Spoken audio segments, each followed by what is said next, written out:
Welcome to USA Global TV and Radio, where our mission is to provide education, entertainment, hope, and inspiration. USA Global TV and Radio connects you with experts and audiences all around the world every single day to help you succeed in business and to live a richer life. Visit us at usaglobaltv.com to learn about career and life-changing training and mentoring programs like the Listening Mentor. Subscribe to our newsletter to stay informed about our special programs and offers. Discover how you can become a guest on one of our shows or a host or producer of a USA Global TV and Radio show of your very own. That's USA Global TV and Radio, where the doctor is always in.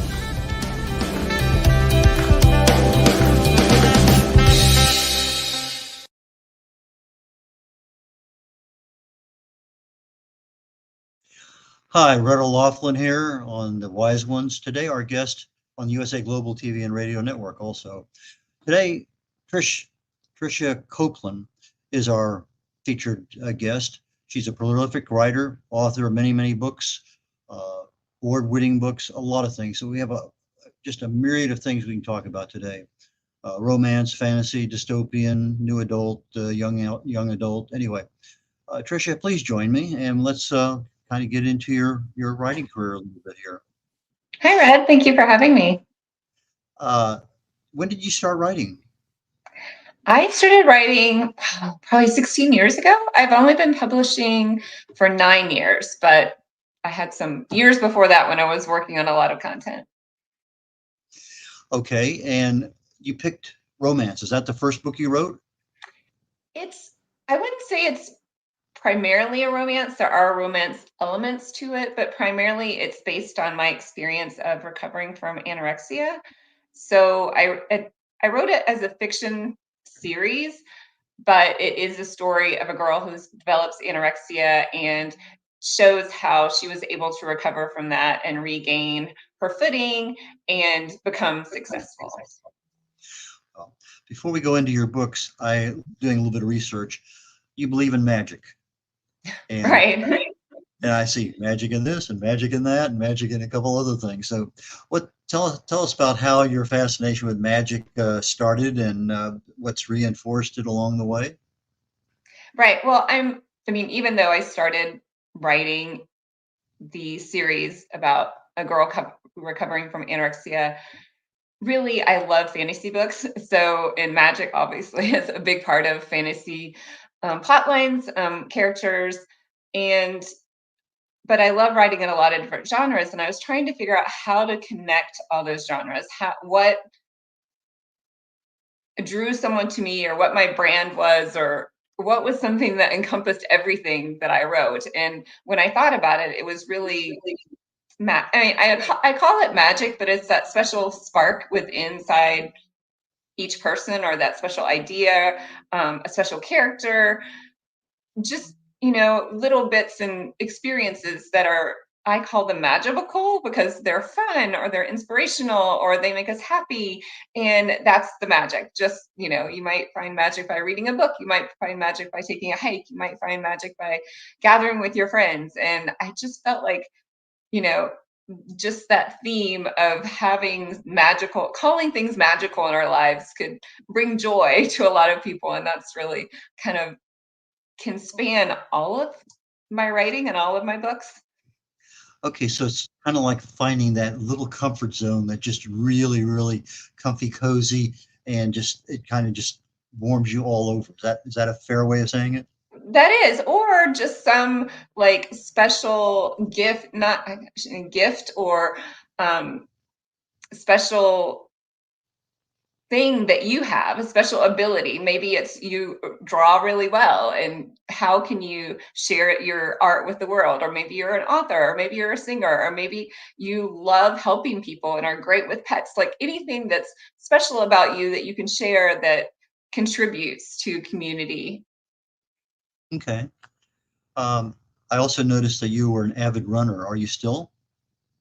I am, yes. I did a half marathon this year and was about to do another one, and I broke my toe. So that kind of sidelined that, but yeah, definitely looking forward to getting back out there. Got a few hills there in Georgia. I assume you're in the hilly part of Georgia. I used to live in Georgia and now live in Colorado, so we definitely have hills here. Okay. Um, and when did you start running? Because that's a favorite thing of mine from way back I when. really. And my son was a runner, and I remember the first time he ever ran an outdoor 10 miles in under an hour, uh, and that was across country, That's and amazing. that was pretty good. But anyway, it's a fascination for me. So, how did you get involved with running? Is that a high school thing or something before that? Yeah, my parents ran. Well, I guess my mom more than my dad, but my parents ran, and they would always bring us along to the races. Usually, they were just 5K races for different charities or events in our town where I grew up. And so I started doing that in high school. I ran track, mainly the 1 and 2 mile. I was never fast, but I could run long distances. Then, yeah, when my kids got older and I had more time, I just started doing it again. So, yeah. Okay. It's The my it's my alone time and my perfect happy time. Well, when I first started running, I always had to have music playing, a headset or handheld. But then after I got into it a lot more, I wanted that alone time just to let the brain and I'd find out there were so many times that I could just solve a problem. I go out and run for an hour and come back and you just let the things kind of roll around and boom, you have solutions. May not be the right solution, but they are solutions to at least think about more. Yeah, But I definitely find that, and it definitely helps with my writing and my plot lines. And I'm always thinking about my characters and what they're going to do next, and how I can get them to from point A to point B where I want to in my stories. So are any of your characters runners? I did have a lot of running in my dystopian novels. The characters have to run away. And at one point, they hike all and run all the way from like California to Kentucky. So they did a lot of running, but they didn't have airplanes or cars or anything like that. So, yeah. Okay, you have various different kinds of uh, when I check in your website. Like, producer, if you could bring up our website, I think there's several things there that we can begin chatting about.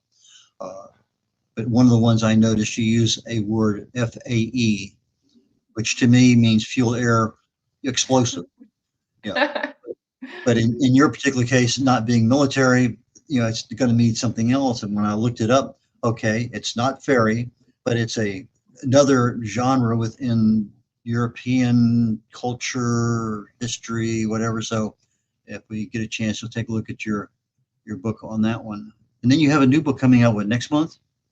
Yes, I do. The fourth book in the Fae fantasy series that I write. So that's called the Realm Chronicle series. And yes, Fae is just another spelling for fairy to me. And there's a lot of interpretations of fairies. My Fae have wings and they don't have pointy ears.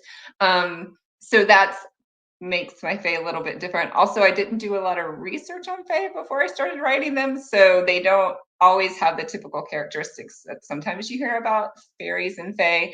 Like they can lie, but they don't often lie because they do live like a very simple life in kind of a Middle Ages setting, but they live in a realm underneath our realm. So it's a present day series, but it takes place in a world underneath our world, like underneath the bedrock of our world. So that's sort of my setting for my Fae. They can fly around, and they're not. A lot of times, the Fae are affected by iron or metals, and mine aren't affected by iron or metals. But they live a simple life. They farm, they trade goods, they raise their cattle, and get all their own food. They have more kingdoms and that are run by monarchs. So the main character is a Fae princess named Titania, and her father gives her the monarchy at age 15. She's the first ever in female monarch in her realm. So not only does the rest of the realm and the rest of the kingdom's leaders say, maybe we should have a 15 to 17 is about adult when they're becoming adults for the Fae, but the rest of the realm is like, maybe we shouldn't have a female. We've never had one. And even a lot of people within her advisors are wondering whether she can actually do the job she's been given. So she has a lot of challenges. And has to prove herself, has to prove that she's worthy, and has to decide for herself that that's what she wants to do. So that book, the first book in the Realm Chronicles series, is To Be a Fae Queen, which is, you know, her making that decision and earning her place. And then the second book is To Be a Fae Guardian, where she really has to safeguard her realm from an evil being. I'll just say that. I won't say too much about that. Gives too much away. The third book is To Be a Fae Legend. And then the fourth book that comes out next month is To Be a Fae Rogue. So we have her adventures in what we call Middle Earth, which is the Fae realm under our realm. And then Upper Earth is where the humans live. And she does come into the human world through fairy rings that they're magically activated. So that's always a lot of fun. And she interacts with the witches and the vampires and some other fun characters in the new book, elves and werewolves. So I had a lot of fun like creating her world and having her interact with characters and, well, fantasy characters in our human realm. How many more books in the Fae series do you expect to write? Just one. I'm working on the finale to the series right now, so that will come out probably like mid to late summer next year. So you're writing a book a year, or just in that particular series, a book a year? I usually, some years I've published like 3 books a year when I was publishing a lot. The past 2 years I've just done 1 to 2 books a year. So that's pretty standard for me now. And then how do you keep do you have a picture of your character so that when you're writing in their mindset, you can actually see the person you're writing from within, and maybe the person that they're talking to or expounding? So I know that's one thing that some authors use, is they have different illustrations or caricatures or photographs of the, I use it for my audience when I write, because I write for baby boomers and I need to be able to see, you know, that particular geriatric set, for lack of a better word, because I need to keep focused on that. And anyway, so do you have something like that you use to keep in character?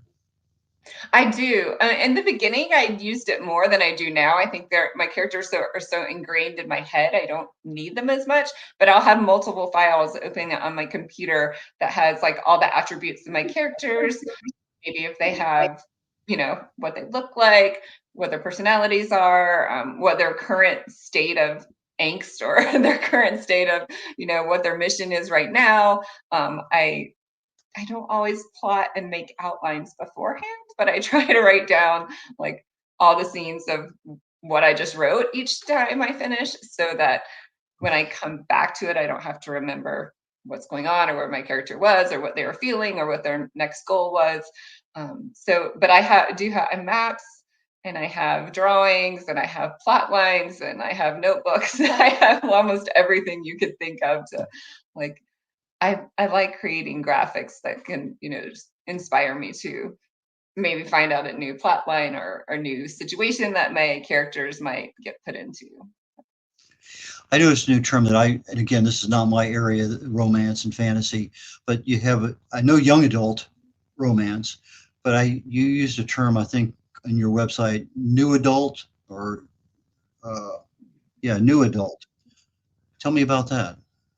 Right. So new adult is really that age. So young adult might be, depending on, I guess young adult could be, you know, any age, because middle grade might be 10 to 12 or 9 to 12. And then young adult seems to be 12, 13 and to 18. So new adult is that 18 to maybe 25 age range, when you're maybe in college or just graduating from college and just getting on your feet and going out on your own and supporting yourself. That is what would be considered the new adult genre. And it used to be that was more like typically romance books, but I think people are really now are defining it by what age their characters are and what their characters are going through. So that's the new adult genre. And most of my romances from the Perfect Romance series are that new adult, where the characters are in college or just getting their first jobs and navigating that time in their life. Yeah, that's a pretty exciting time in life, actually, isn't it? It is fun. Dystopian, that's a totally different kind of thing. Now, you talked earlier about running to Kentucky from California or whatever. that's one of your dystopian novels. Right. My Lovelock Ones was the first book in the Lovelock series, and I published, I think it was 2019 when I published it. I wrote it in 2018. It was eerily predictive of 2020. So it hasn't been as popular since 2020 because the world my character is set in is a futuristic world where there's already been one global pandemic, and then they start seeing signs of a second pandemic. And so her parents and some other parents are all military families ship their kids off to the desert to be isolated from the pandemic, so they hopefully won't experience that. But in the progress of being shipped to the desert, her father hands her and another teenage boy, they're 16 and 17 years old, the keys to the truck with all the moms and the kids in them, and says, hey, you have to drive these people across the desert and take them to safety. And the teenagers are, they're pretty not challenged, but they're, a little fearful about that. But it was eerily predictive because, well, the good thing is my characters don't experience the pandemic because they were sent to this safe place. But her sister does get this flu, and so she has to figure out how to get the cure or if there is a cure, how to get the cure, and if she can do that. So she ends up doing a lot of things she probably would never have thought she would do to help her sister out and help her family come back together, because their dad is still on the military base and they're in the desert location. So it was fun to write, and it was eerie when 2020 came and some of my predictions seemed like perfectly on target with what happened in our real pandemic. Anybody in your family in the military? No. Well, I guess my uncle. Yeah, my uncle was in the military. He was a lifelong Army person. So The books that you're writing now, are those the books that you used to read a lot in your earlier years? they are. I love fantasy. I always read fantasy as a young adult, and even as, when I got into college, I loved reading Lord of the Rings and Mary Stewart's Crystal Cave about Merlin and his younger years, as well as King Arthur and the Knights, were some of my favorite stories. I think I started out with Dorothy and the Land of Oz and the 13 books that go along with that series. It seems like I have certain things I love to read, but that's not the area that I write in. It's totally different. But it's that comfort zone we talked about earlier, that magic of just you put yourself living in that book or in a character or whatever it may happen to be, or just even being a spectator in some cases. And so when you're writing, you're keeping in mind your audience, being able to bring them up and let them down, and just keep that ebb and flow of the story or the focus of the book. So how do you do that? Because that's a hard thing to do. It's easy to bring somebody up or bring them down. You should keep them up and keep them down, but you can't do that because it's unfair to the reader. They can't handle that extended period of time. At least that's what I've been told. And I've had a couple of books where okay, and it keeps you right there, and then all of a sudden you kind of come down and you kind of, okay, I can relax and breathe again. How do you write the story and then kind of figure out where you want to amplify and then you kind of relax, or how do you go about figuring out where to do that at?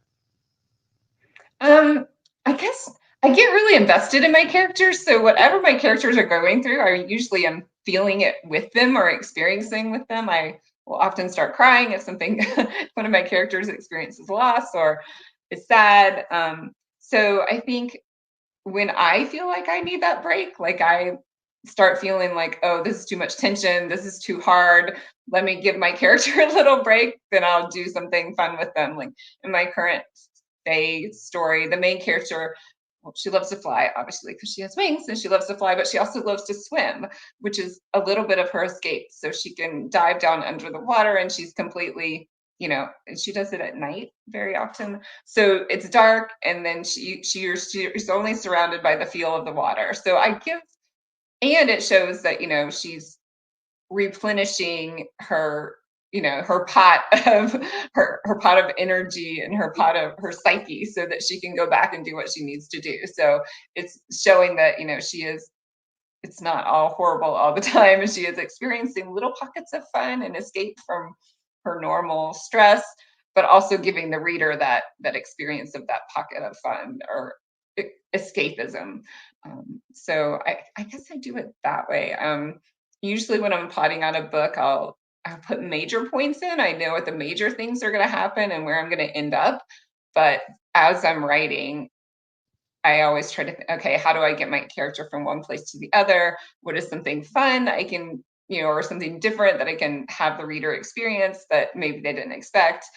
So I like putting things like that in there, and it's just kind of a creative process for me. I love writing that, and a lot of authors plot everything out and know exactly what they're going to write, but I feel like I find that I get bored if I do that. So I oftentimes, I'll get 20 or 30 minutes in and think, oh, I'm not sure how I'm getting my character to the next point. Then I'll go for take a walk or a run, or, just do something different, and an idea will come to me, like brainstorm an idea of what's the best way to get to my character where they need to be. I was chatting with another author last week, and I had read something literally that morning, Facebook or something, and talked about Hemingway's primary 4 or 5 things that every author should do or whatever. And one of the things was never finish the plot. In other words, you know what the end's going to be. Don't write until the end. Stop at the end, because you can come back and pick it up and continue writing. But if you write until the end, now you have to figure out what's going to happen next. And sometimes that delays the book going. But as it filters through the mind, because, okay, well, maybe I'll tweak it this way or tweak it a little bit that way.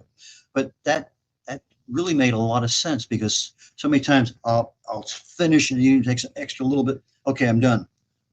But then how do I want to transition to the next one, or what is the next one? And I thought that's probably some of the best advice I've read in a long time, is when you're writing, write to a point where you know what the ending is going to be and stop. And then, let it just permeate the brain for however many, half hour, 2 days, whatever it may happen to be. That way, when you come back, you know exactly where you're going to pick up and what you're going to do. And then the rest of the thing gets developed. So I thought that was pretty good advice. Yeah, I think it is too, because a lot of times I'll write something and then I'll get up and go away and do another chore, and I'll be thinking about what I just wrote, and I'll like make sure that it's true to the character. Would the character really have done that? Would they have said that? Was that the right tone, or do I need it to be a different way? So if I think about that, I can tweak it right away, and so I'm still thinking about it, and then I'm thinking, okay, and what do they do next too? Editing. That's a bane for us writers. How do you go about editing your books? Well, once I write it for the first time, I always go back and I'm making sure that every scene is filled out. So I'm describing what's around because a lot of times if I'm just writing, conversation or the action, what's happening, I kind of forget to write the background. So show people where they are and what it looks like around them. So I always fill in those details. Then when I think I take 2 or 3 rounds, with a book like that. So then it goes to my editor, and she doesn't only edit for grammatical things, which we always have, but she also, it looks at things like, have I gotten everything the same in the whole series? And is there enough feeling in this scene, or do I need to fill in more with these characters? So she will give me notes on those type of things, as well as fixing up the grammar. So then I'll have another round when I can look at it, answer questions that she had, or fill in where I need to fill in. Then she gets it back again. She has the last round, and then the final will go to a proofreader. So I have 2 rounds with my major editor, or my main editor, and 1 round at the end with a proofreader. So between all of us, we usually can catch anything and make it the best book it can be. Okay, so your main editor is a developmental editor and a copy editor. Right.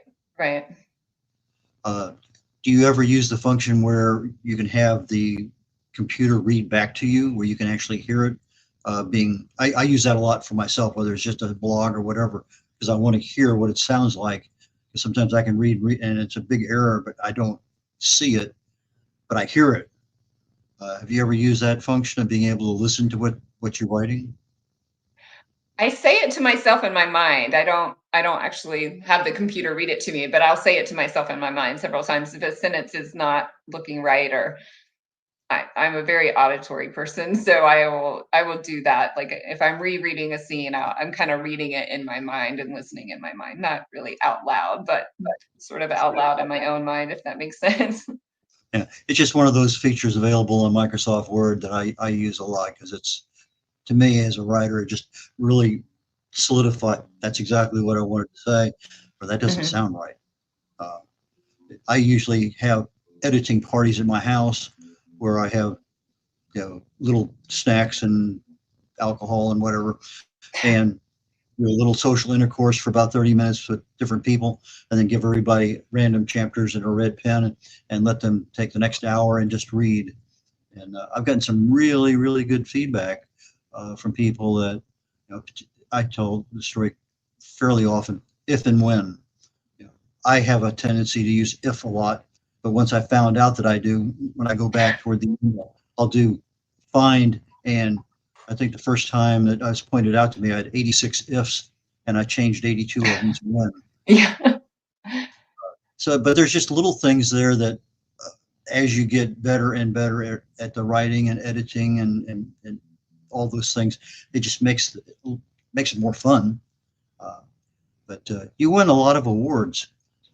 Is that something that your publicist put you in for? Is that something you go after yourself? Or tell us a little bit about your award-winning Yeah, books. all the ones I've done so far, I'm new with my publicist right now, so that's the first time I've ever had a publicist. But so all the awards, one for the Colorado Independent Publishing Association, for my Kingdom of Embers book, which is the first in the Kingdom Journal series, which is a YA urban fantasy series.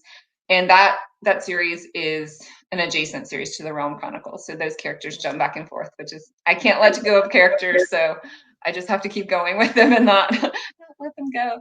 But so yeah, I did that on my own. I really enjoy getting in that community with other authors because I learn a lot from other authors and I feel like we can support each other. So I really enjoyed that. With the Independent Publishers Association, I got an award for my audiobook of To Be a Fey Guardian that Jillian Yetter narrated. So that was really fun. That's a big, worldwide organization. So it was really fun to meet people from bigger publishing houses because I'm an independent publisher, so I haven't met a lot of people in that industry. So that was a lot of fun going to that award ceremony with my narrator and just being able to experience that with her. I never met her in person before, um, so yeah, I've just looked for things in my community and in the organizations that participate in so far. So I'm hoping that with a publicist that is even I have more opportunities for those. Now, you mentioned the audiobook. Not all of your books are on audio, is that right? Right. So the two series that are on audio right now are Kingdom Journals and the Realm Chronicles series. So currently 4 books from the Kingdom Journals, that's a complete series, and then 3 books, the first 3 books in the Realm Chronicles series. So the YA fantasy series that I've written. My narrators have been amazing. I am so lucky to have met all of them because their voices just fit exactly in with what I pictured in my head, which was too amazing to me. And then to just be able to hear my books, I listen to them over and over all the time. Like if I'm prepping to do the next book in the series, I listen to the one before it while I'm in the car. So just like I have my mindset of where the characters are, what's been going on. So when I start writing the next one, I can, just be immersed in their world and know right where I need to go. So that has been a lot of fun for me. I mostly listen to audiobooks when I'm reading. I'm reading but listening. That's how I do my books, I guess is what I can say. Well, that makes a lot of sense because you got to know what happened in order to write the future.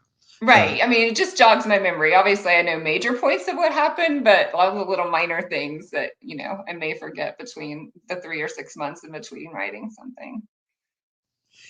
How do you market your books? So far, I've just done self-marketing, self-promotion through social media. I love my newsletter subscribers. I get tons of emails back from them. So if I have a new book coming out, I'll send out little details and I'll get feedback for them. A lot of times I have them choose my character names and choose my characters. I have them choose like a type of fantasy character that's going into a book. I think I don't know if I put out for a title yet. I haven't done that one yet. But so yeah, I love interacting with my newsletter subscribers, and all the interaction we get on social media is so much fun to me. And I also love being in person. So I love going to book fairs and book cons and really I have a podcast, and that's why I started my podcast, because couldn't be with the other authors or with other readers. So I thought, if I start a podcast and I can talk to my author friends who I would normally see, plus other people can find out about our books. So that's why I started my podcast. But I just love being in the community because I feel like it's a really supportive community. Do you use AI for anything at all in your books? I do not know. I mean, I guess, I was noticing the other day that like my Microsoft Word program was telling me what next word to do, and you could hit tab. But other than that, I don't use AI now.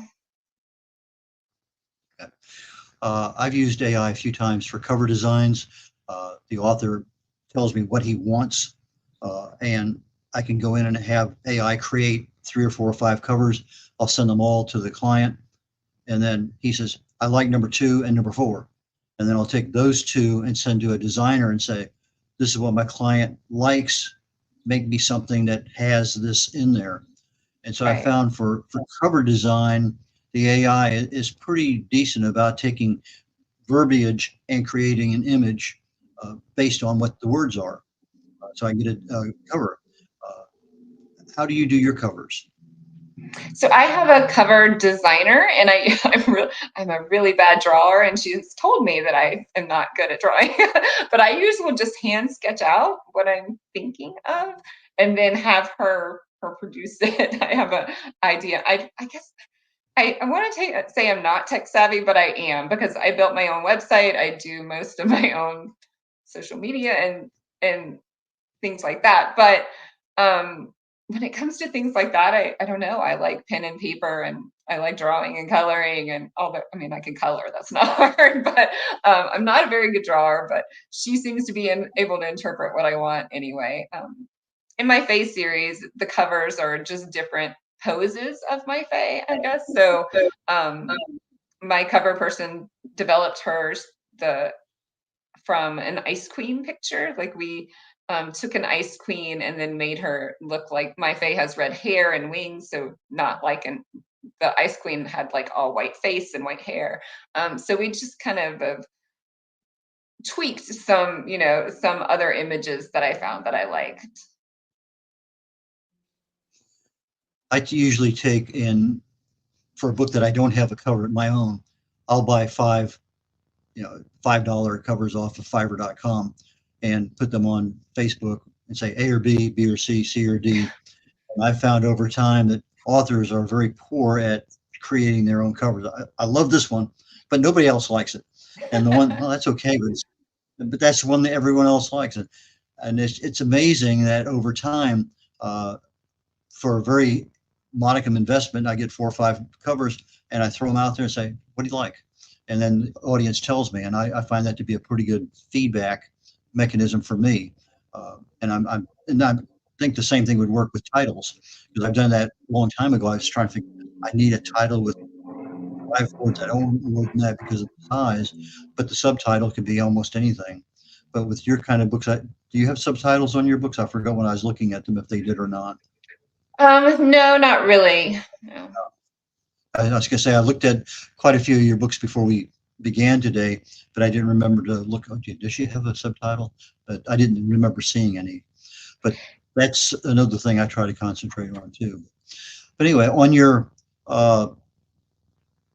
writing career, is there anything that I should have asked you about any of your books, your characters, that we haven't covered today that you want to add that extra little bit before we go to the end of the show?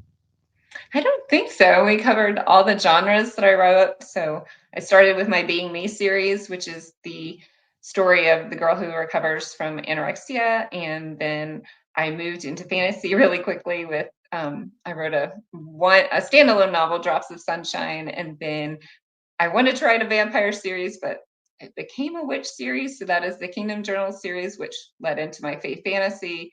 And because my brain gets too stocked, then in between writing fantasy, I write the romance, which has been the Perfect Romance series, which there are 4 books in that series now. So yeah, I love writing, I love creating, I love the characters, and I love showing, characters who overcome whatever is going on with them, whether it's uh, personal or anxiety or just things that are thrown at them in their environment, just like how characters can do that and showing that inspiration and resilience. Do you do any book signings or speakings or anything like that you use to promote yourself in your books? I do. Like recently, it's been more local ones. Next year, I have authors take Roanoke in Roanoke, Virginia, and I'm going to Salt Lake City in June. So that's going to be a lot of fun. This summer, I stayed locally. I have one in Colorado Springs over Labor Day weekend. That's a Books and Brews. So that'll be fun. Well, we're getting toward the end. How do people find your books? So the easiest way, you have it up there, is my website, but all the books on Amazon and Audible and ebook paperbacks, as well as my middle grade book also has a hardcover edition. Okay, and your website is triciacopeland.com, correct? Right. Yes, I could say that. TriciaCopeland.com. And for our audio audience, that's Tricia, TRICIA, Copeland, COPELAND.com. Tricia, I'm going to give you the last 10, 15 seconds. Anything else to tell our audience before we conclude? Thank you. Yes. And I think you could see it on my website there, but I do have 2 free short stories. If you go to my website, you can download the free short stories when you join my newsletter. So that's a good way to pop in and see if my writing is something that you'll like. Fantastic. Tricia, thank you so very much today. And we have other shows for authors on the USA Global TV and Radio Network, one called the Corner Bookstore. I do have a chance periodically to interview people on that particular platform, as well as the wise ones that we're on now. So again, thank you so very much for your time today, and I really enjoyed our conversation. Thank you, Red. I appreciate it. Take care, and we're concluding on the wise ones today here on the USA Global TV and Radio Network. Next week, Amelia Younge will be our guest on the wise ones, and immediately here, let's see, in about 19, 20 minutes, Talking Heads is another program that I do on a regular basis every week. This week, we're starting a new topic. I'm calling it The Heart of Health. We're talking about how age affects us, but primarily how age affects our hearts. And that's the focus that I want to look at for the next couple, 3 or 4 weeks with regard to, what can happen, what can we do about it, and get into a little bit of the aging process, a little bit of the heart health, and some other interrelated functions within the body. So again, Red O'Loughlin signing off on the wise ones on the USA Global TV and Radio Network, and I look forward to seeing you next week. Take care, y'all. Bye now. Hello, I'm children's author Diane Floyd Bain, and I am co-host for several of the USA Global TV and radio shows. I joined because of the purpose of the USA Global TV and radio. They provide content for the viewers and listeners, an opportunity for people around the world to have their own show or even be a guest on an existing show. We truly believe in helping others get their positive message out to the world. We also have the opportunity for the listeners. You can watch on several platforms, and on YouTube, you can ask questions and even give a comment. We absolutely love it. I love being part of the USA Global TV and Radio because I love positive messages And who doesn't? And we need more of that in the world. We are a family, and we hope you will join us and become part of the family too.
This program has been brought to you in part by Zane Carson Carruth, etiquette and protocol expert, international award-winning author, television show host, and philanthropist. Thank you to Zane, our official diamond sponsor for USA Global TV and Radio in partnership with E360 TV. Zane is the author of The World's First Tooth Fairy Ever, as well as many other children's books. She's also the television host of Elegance, Polished Demeanor, and Posh Living, seen on USA Global TV and Radio.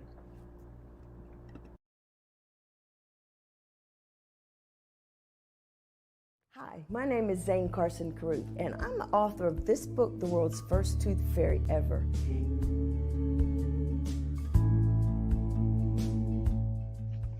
Reading is magic.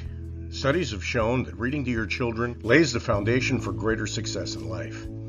Reading helps develop language and vocabulary skills. It helps improve memory, and it encourages curiosity and inspires creativity. The benefits are immeasurable, and as a parent, you'll benefit too. In only 10 or 15 minutes a day, you'll be creating warm memories and a bonding experience that will last for years to come. So take time to read to your children. Read them books about things that engage and interest them. Tales of fairies and magic fascinate children, and as everyone knows, the Tooth Fairy is at the top of the list. If your child loves magic, wands, adventure, and what child doesn't, you'll love reading them books from the trademarked series, The World's First Tooth Fairy Ever. Follow along as Abella, the world's first tooth fairy, accidentally starts the tooth fairy tradition. Learn the tricks of being a professional tooth fairy in the book, Abella Starts a Tooth Fairy School. Your child's imagination will soar as you read the adventures of Abella and her magic wand.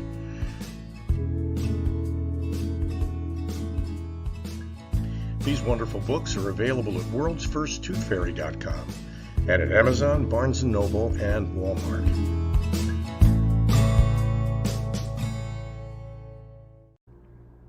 To learn more about Zane, contact her through her website, zanecarruth.com, ZANECARRUTH.com. Order Zane's books and merchandise. Contact her about being a keynote speaker at your next event.